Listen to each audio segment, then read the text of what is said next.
इन सब के बारे में थोड़ी सी बातें हम जान लेते हैं।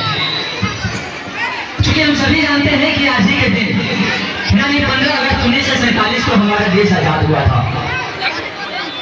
अब बात आती है कि आखिर आजाद होने का मतलब क्या है, आखिर हम किससे आजाद हुए थे।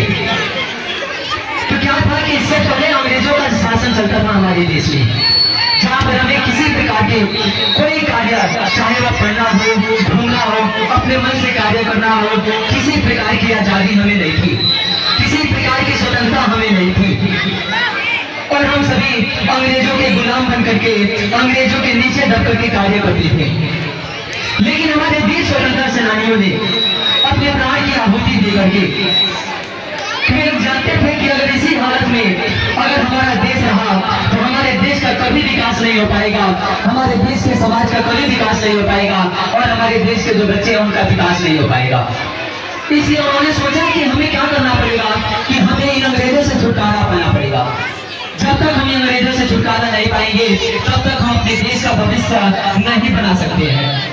काहे कि इस देश का भविष्य जो है वह बच्चों के हाथों में, बच्चों के ही में निवास करता है और बच्चों में निवास करता है। इसका मतलब है कि अगर बच्चों को स्वतंत्रता मिलेगी, उन्हें आजादी मिलेगी कार्य करने की, पढ़ने की अगर आजादी मिलेगी तभी जाकर के वे देश का भविष्य बना सकेंगे।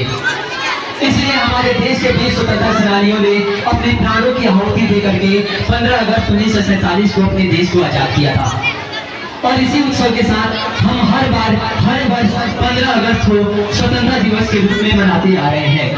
यह इस बात का संकेत करता है कि हम इस दिन इसलिए इकट्ठा होते हैं कि हम लोग पूरे आजाद के साथ कि हम सब कार्य कर सकते हैं, हम पढ़ाई कर सकते हैं, हम अपने देश का भविष्य बना सकते हैं।